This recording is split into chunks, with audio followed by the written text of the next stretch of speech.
Assalamualaikum warahmatullahi wabarakatuh. Perkenalkan, saya Siti Rofia dari Stikes Mitra Diguna Palembang, Prodi D3 Keperawatan semester 2. Di sini saya akan menjelaskan tentang patofisiologi tahap perkembangan anak sekolah dan remaja. Yang pertama, saya akan menjelaskan dahulu tahap perkembangan anak sekolah.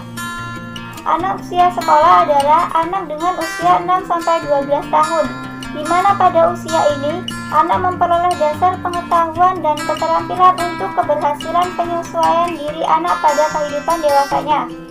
Sekolah menjadi pengalaman inti pada anak, karena dianggap mulai bertanggung jawab atas perilakunya sendiri dalam hubungan dengan orang tua, teman sebaya, dan orang di sekitarnya.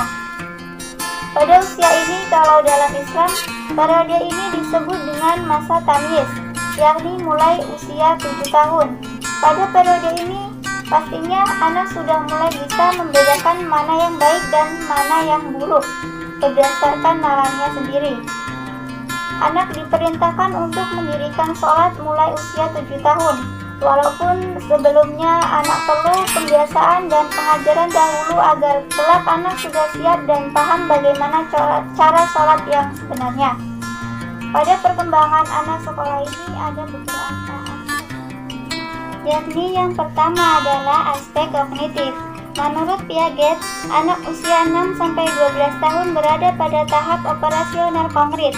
Anak telah memiliki kecakapan berpikir logis, akan tetapi hanya dengan benda-benda yang bersifat konkret. Pada tahap ini ditandai dengan 3 kemampuan baru yang akan dikuasai oleh anak, yakni kemampuan mengklasifikasikan, menyusun, dan mengasosiasikan angka atau bilangan. Kemampuan kognitif pada masa ini merupakan dasar diberikannya ilmu seperti membaca, menulis, dan menghitung. Yang kedua adalah aspek fisik dan motorik. Pada masa usia sekolah ini, anak sudah siap menerima pembelajaran keterampilan yang berkaitan dengan motorik, seperti menulis, menggambar, melukis, mengetik menggunakan komputer, berenang, bermain bola, dan atletik. Yang ketiga adalah aspek bahasa. Kemampuan anak dalam mengenal dan menguasai perbendaharaan kata mengalami perkembangan pesat pada usia sekolah ini. Sekitar 2.500 kata yang dikuasai oleh anak usia 6 tahun akan meningkat menjadi 5.000 kata yang bisa dikuasai saat nanti anak usia 11-12 tahun. Pada periode ini juga bisa dimiliki keterampilan mengelola informasi yang diterima serta berpikir dan menyatakan gagasan.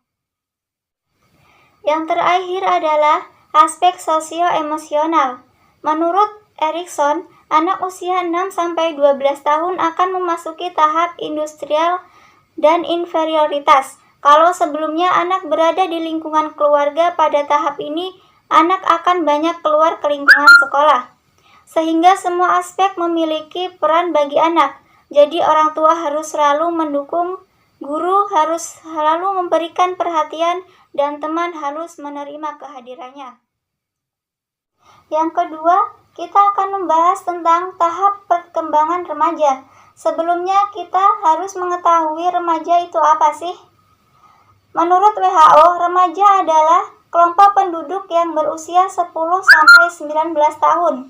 Banyak hal yang menarik bila kita membahas tentang kelompok ini, antara lain jumlah populasi yang cukup besar, keunikan dalam pertumbuhan dan perkembangan yang pesat, di mana mereka memasuki masa yang penuh dengan storm dan stres, yaitu masa pubertas.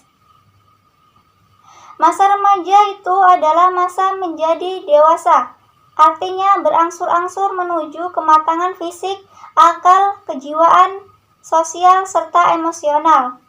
Ada 3 tahap perkembangan remaja. Yang pertama adalah remaja awal. Seorang remaja pada tahap ini berusia 10-12 tahun, masih berheran-heran dengan perubahan-perubahan yang terjadi pada tubuhnya sendiri dan dorongan-dorongan yang terjadi pada tubuhnya itu. Yang kedua adalah remaja madya. Tahap ini berusia 13-15 tahun. Pada tahap ini remaja sangat membutuhkan kawan-kawan. Ia senang kalau banyak teman yang menyukainya. Ada kecenderungan narastis, yaitu mencintai diri sendiri. Yang ketiga adalah remaja akhir. Tahap ini usia 16-19 tahun. Adalah masa konsolidasi menuju periode dewasa.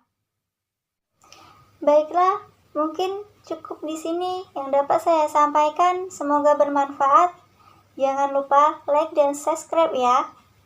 Saya akhiri. Wassalamualaikum warahmatullahi wabarakatuh.